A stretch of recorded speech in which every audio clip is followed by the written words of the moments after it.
faute que les gens du métier s'obstinent à faire remarquer dans les ouvrages estimés du public retarde bien leur succès, mais elle ne l'empêche point. On répond aux gens du métier qu'un poème ou un tableau peuvent, avec de mauvaises parties, être un excellent ouvrage. Il serait inutile d'expliquer au lecteur qu'ici, comme dans toute cette dissertation, le mot de mauvais s'entend relativement. On sait bien, par exemple, que si l'on dit que le coloris d'un tableau de l'école romaine ne vaut rien, cette expression signifie seulement que ce coloris est très inférieur à celui de plusieurs autres tableaux, soit flamands, soit lombards, dont la réputation est cependant médiocre. On ne pourrait pas sentir la force des expressions d'un tableau si le coloris en était absolument faux et mauvais. Quand on dit que la versification de Corneille est mauvaise par endroits, on veut dire seulement qu'elle est moins soutenue et plus négligée que celle de plusieurs poètes réputés des artisans médiocres. Un poème dont la versification serait absolument mauvaise, dont chaque vers nous choquerait, ne parviendrait jamais à nous toucher. Car comme le dit Quintilien, des phrases qui débutent par blesser l'oreille en la heurtant trop rudement, des phrases qui pour ainsi dire se présentent de mauvaise grâce, trouvent la porte du cœur fermée. Rien ne peut entrer dans le domaine affectif si l'oreille, qui est pour ainsi dire le vrai vestibule, est heurtée dès l'abord. Les décisions des gens du métier, bien que sujettes à toutes les illusions dont nous venons de parler, ne laissent point d'avoir beaucoup de part à la première réputation d'un ouvrage nouveau. En premier lieu, s'ils ne peuvent pas faire blâmer un ouvrage par ceux qui le connaissent, ils peuvent empêcher beaucoup de gens de le connaître en les détournant de l'aller voir ou de le lire. Ces préventions qu'ils répandent dans le monde ont leur effet durant un temps. En second lieu, le public prévenu en faveur du discernement des gens du métier pense durant un temps qu'ils aient meilleure vue que lui. Ainsi, comme l'ouvrage auquel ils veulent bien rendre justice parvient bientôt à la réputation bonne ou mauvaise qui lui est due, le contraire arrive lorsqu'ils ne la lui rendent pas, soit qu'ils prévariquent, soit qu'ils se trompent de bonne foi. Quand ils se partagent, ils détruisent leur crédit, et le public juge sans eux. C'est à l'aide de ce partage qu'on a vu Molière et Racine parvenir si promptement à une grande réputation. Quoique les gens du métier n'en puissent pas imposer aux autres hommes, assez pour leur faire trouver mauvaises les choses excellentes, ils peuvent leur faire croire que ces choses excellentes ne sont que médiocres par rapport à d'autres. L'erreur dans laquelle ils jettent aussi ainsi le public sur un nouvel ouvrage est longtemps à se dissiper, jusqu'à ce que cet ouvrage vienne à être connu généralement. Le préjugé que la décision des gens du métier a jeté dans le monde balance le sentiment des personnes de goût et désintéressées, principalement si l'ouvrage est d'un auteur dont la réputation n'est pas encore bien établie. Si l'auteur est déjà connu pour un excellent artisan, son ouvrage est tiré d'oppression beaucoup plus tôt, tandis qu'un préjugé combat un autre préjugé, la vérité s'échappe, pour ainsi dire, de leurs mains, elle se montre. Le plus grand effet des préjugés que les peintres et les poètes sèment dans le monde contre un nouvel ouvrage vient de ce que les personnes qui parlent d'un poème ou d'un tableau sur la foi d'autrui aiment mieux en passer par la vie des gens du métier. Elles aiment mieux le répéter que de redire le sentiment de gens qui n'ont pas mis l'enseigne de la profession à laquelle l'ouvrage ressortit. En ces sortes de choses où les hommes ne croient point avoir un intérêt essentiel à choisir le bon parti, ils se laissent éblouir par une raison qui peut beaucoup sur eux. C'est que les gens du métier doivent avoir plus d'expérience que les autres.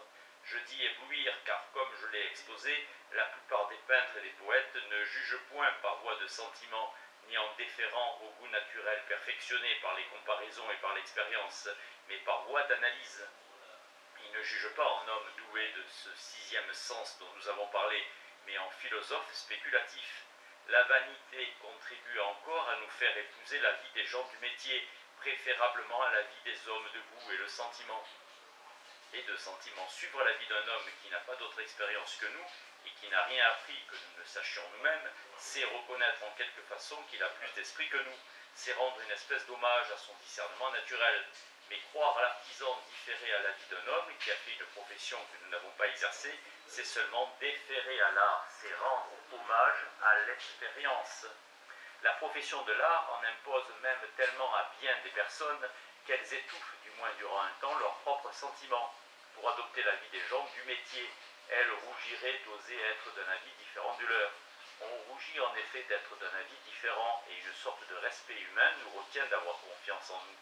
C'est donc avec bienveillance qu'on écoute des personnes de la profession qui font méthodiquement le procès à une tragédie ou bien à un tableau, et l'on retient même ce qu'on peut des termes de l'art. C'est de quoi se faire admirer, du moins écouter par d'autres. Qu'on doit plus d'égard au jugement des peintres qu'à ceux des poètes, de l'art de reconnaître la main des peintres. Le public écoute avec plus de prévention les peintres qui font le procès à un tableau que les poètes qui font le procès à un poème. On ne saurait que louer le public de placer ainsi sa confiance. Il s'en faut beaucoup que le commun des hommes ait autant de connaissances de la mécanique de la peinture que de la mécanique de la poésie. Et comme nous l'avons exposé au commencement de ces essais, les beautés de l'exécution sont encore bien plus importantes dans un tableau qu'elles ne sauraient l'être dans un poème français. Nous avons même vu que les beautés de l'exécution pouvaient seules rendre un tableau précieux. Or, ces beautés se rendent bien sensibles aux hommes qui n'ont pas l'intelligence de la mécanique de la peinture, mais ils ne sont point capables pour cela de juger du mérite du peintre.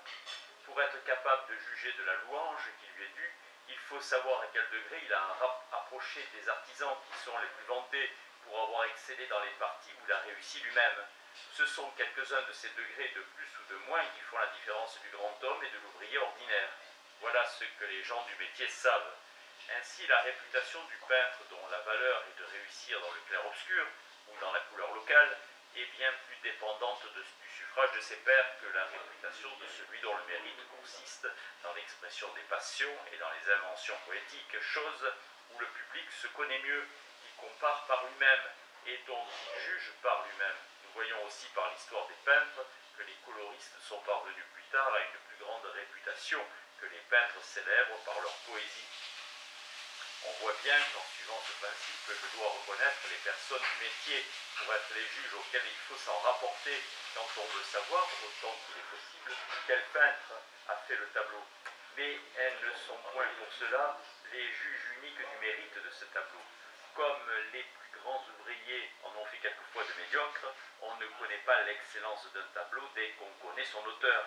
Il n'est pas décidé qu'un tableau soit de la première classe parce qu'il est décidé qu'il est l'ouvrage d'un peintre des plus illustres.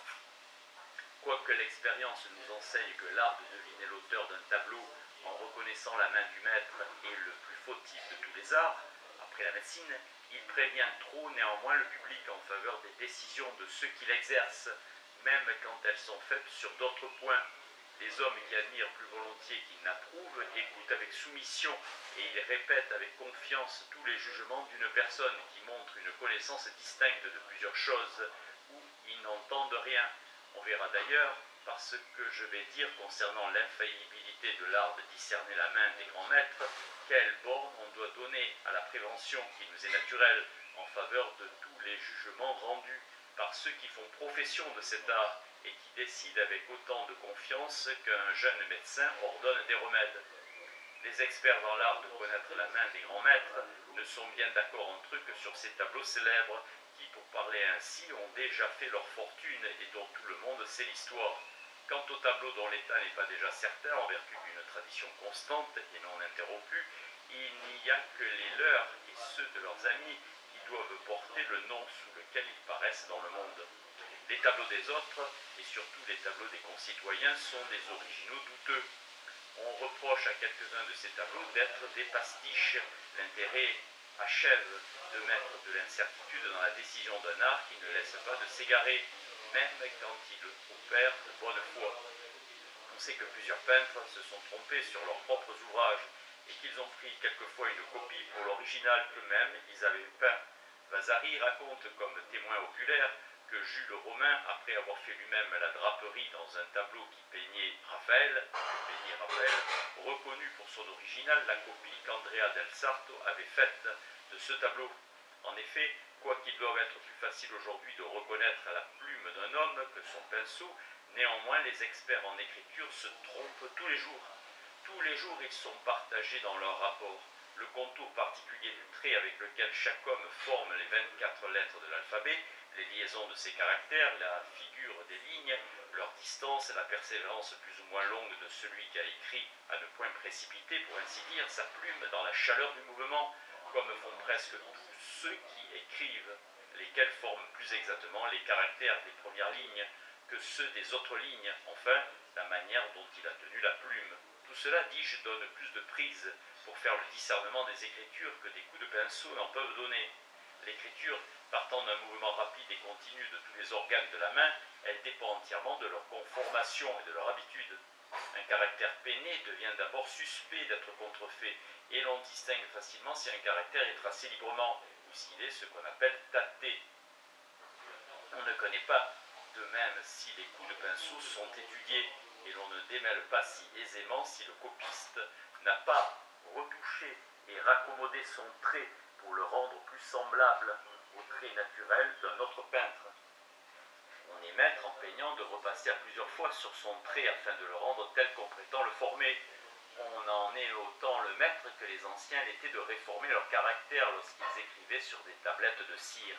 Or, les anciens étaient si bien persuadés qu'on pouvait contrefaire l'écriture tracée sur leur tablette parce qu'on pouvait en retoucher les caractères sans qu'il y parût que les actes ne faisaient foi chez eux que moyennant l'apposition du cachet de celui qu'ils engageaient. C'est au soin que prenaient les anciens pour avoir des sceaux singuliers et qu'on ne put contrefaire sans bien de la peine que nous devons apparemment la perfection où fut porté de leur temps l'art de graver les pierres qui servaient de cachet. C'est le soin des anciens pour avoir des cachets qui ne puissent point ressembler à d'autres, qui est cause que nous trouvons aujourd'hui sur les pierres gravées antiques des figures si particulières, et même si bizarres, et souvent la tête de celui qui se servait du cachet. Mais nonobstant tous les moyens que nos experts peuvent avoir pour discerner nos écritures, leur art est encore si fautif que les nations plus jalouses de protéger l'innocence que de punir le crime, défendent à leurs tribunaux d'admettre la preuve par comparaison des écritures dans les procès criminels, et dans les pays où cette preuve est reçue, les juges en dernier ressort la regardent plutôt comme un indice que comme une preuve parfaite. Que penser de l'art qui suppose hardiment qu'on ne puisse pas si bien contrefaire la touche de Raphaël ou du Poussin, qu'il y puisse être trompé? Du temps où les poèmes et les tableaux sont appréciés à leur juste valeur. Enfin, le temps arrive où le public apprécie un ouvrage, non plus sur le rapport des gens du métier, mais suivant l'impression que fait cet ouvrage. Les personnes qui en avaient jugé autrement que les gens de l'art, et en s'en rapportant aux sentiments s'entrecommuniquent leur avis, et l'uniformité de leurs sentiments change en persuasion ou l'opinion de chaque particulier. Il se forme encore de nouveaux maîtres dans l'art qui jugent sans intérêt et avec équité des ouvrages calomniés. Ces maîtres désabusent le monde méthodiquement des préventions que leurs prédécesseurs y avaient semées. Le monde remarque encore de lui-même que ceux qui lui avaient promis quelque chose de meilleur, que l'ouvrage dont le mérite a été contesté, ne lui ont pas tenu parole. Les contradicteurs obstinés meurent d'un autre côté, ainsi l'ouvrage se trouve généralement estimé à sa valeur véritable. Telle a été parmi nous la destinée des opéras de Quinault. Il était impossible de persuader le public qui ne fût pas touché aux représentations de Thésée, d'Attis, mais on lui faisait croire que ces tragédies étaient remplies de fautes grossières et qui ne venaient pas tant de la nature vicieuse de ce poème que du peu de talent qu'avait le poète. On soutenait qu'il était facile de faire beaucoup mieux que lui et que si l'on pouvait trouver quelque chose de bon dans ses opéras, il n'était pas permis, sous peine d'être réputé un esprit médiocre, d'en louer trop l'auteur. Nous avons donc vu Quinault plaire durant un temps sans que ceux auxquels il plaisait osassent soutenir qu'il fut un poète excellent dans son genre. Mais le public, s'étant affermi en son sentiment par l'expérience, il est sorti de l'espèce de contrainte où on l'avait tenu, et il a eu la constance de parler enfin comme il pensait déjà depuis longtemps. Il est venu de nouveaux poètes qui ont encouragé le public à dire que Quinault était un homme excellent dans l'espèce de poésie lyrique qu'il a traitée. La Fontaine et quelques beaux esprits ont fait encore mieux pour bien convaincre le public que certains opéras de Quinault fussent des poèmes aussi excellents que le peuvent être des opéras. Eux-mêmes, ils en ont fait qui se sont trouvés inférieurs de beaucoup à ceux de Quinault. Il y a 60 ans, on osait dire que Quinault fut un poète excellent en son genre. On oserait dire le contraire aujourd'hui. Parmi les opéras sans nombre qui se sont faits depuis lui, il n'y a que Thétis et Pélée, Iphigénie, les fêtes vénitiennes et l'Europe galante que le monde met à côté des bons opéras de cet aimable poète. Si nous voulons examiner l'histoire des poètes qui font l'honneur du Parnasse français, nous n'en trouverons pas qui ne doivent au public la fortune de ses ouvrages. Les gens du métier ont été longtemps contre lui, Le public a longtemps admiré le Cid avant que les poètes voulussent convenir que la pièce fût remplie de choses admirables. Combien de méchantes critiques et de comédies encore plus mauvaises les rivaux de Molière ont-ils composé contre lui? Racine a-t-il mis au jour une tragédie dont on n'en n'est pas imprimé une critique, qui l'a rabaissée au rang des pièces médiocres et qui concluait à placer l'auteur dans la classe de Boyer et de Pradon? Mais la destinée de Racine a été la même que celle de Quinault. La prédiction de Despréaux sur les tragédies de Racine s'est accomplie en son entier. La postérité équitable s'est soulevée en leur faveur. Il en est de même des peintres. Aucun d'eux ne parviendrait que longtemps après sa mort à la distinction qui lui est due si sa destinée demeurait toujours au pouvoir des autres peintres. Heureusement, ses rivaux n'en sont les maîtres que pour un temps. Le public tire peu à peu le procès d'entre leurs mains et l'examinant lui-même, il rend à chacun la justice qui lui est due. Mais dira-t-on, si ma comédie tombe opprimée des sifflets d'une cabale ennemie, comment le public qui n'entend plus parler de cette pièce pourra-t-il lui rendre justice? En premier lieu, je ne crois pas que la cabale puisse faire tomber une bonne pièce, quoiqu'elle puisse la siffler. Le grondeur fut sifflé, mais il ne tomba point. En second lieu, cette pièce s'imprime et demeure ainsi sous les yeux du public. Un homme d'esprit, mais d'une profession trop sérieuse pour être prévenu contre le mérite de la pièce, par un succès dont il n'aura point entendu parler, la lit sans préjugés, et il la trouve bonne. Il le dit aux personnes qui ont confiance en lui, qui la lisent et qui sentent la vérité. Elles informent d'autres personnes de leur découverte, et la pièce que je veux bien supposer avoir été noyée revient ainsi sur l'eau. C'est le terme. Voilà une manière de sang par lesquelles une bonne pièce, à qui le public aurait fait injustice dans le temps de sa nouveauté, pourrait se faire rétablir dans le rang qui lui serait dû. Mais comme je l'ai déjà dit, la chose n'arrive point, et je ne pense pas qu'on puisse me citer une seule pièce française rejetée par le public lorsqu'il la vit dans sa nouveauté, laquelle le public ait trouvée bonne dans la suite, quand les conjonctures qui l'auraient fait tomber auraient été changées. Au contraire, je pourrais citer plusieurs comédies et plusieurs opéras tombés dans le temps de leur nouveauté, et qui ont eu le même malheur quand on les a remis au théâtre 20 ans après. Cependant, les cabales à qui l'auteur et ses amis imputaient leur première chute étaient dissipées quand on les a représentés pour une seconde fois. Mais le public ne va point dans son sentiment, parce qu'il prend toujours le bon parti. Une pièce qui lui paraît toujours une pièce médiocre, quand on la reprend, s'il la jugeait-elle à la première représentation. Si l'on me demande quel temps il faut au public pour bien connaître un ouvrage et pour former son jugement sur le mérite de l'artisan, je répondrai que la durée de ce temps d'incertitude dépend de deux choses. Elle dépend de la nature de l'ouvrage et de la capacité du public devant lequel il est produit. Une pièce de théâtre, par exemple, sera plutôt prisée à sa juste valeur qu'un poème épique. Le public s'assemble pour juger les pièces de théâtre, et les personnes qui se sont assemblées s'entrecommuniquent bientôt leurs sentiments. Un peintre qui peint des coupoles et des voûtes d'églises, ou qui fait de grands tableaux destinés pour être placés dans tous les lieux où les hommes ont coutume de se rassembler, est plutôt connu pour ce qu'il est que le peintre qui travaille à des tableaux de chevalet destinés pour être renfermés dans les appartements des particuliers.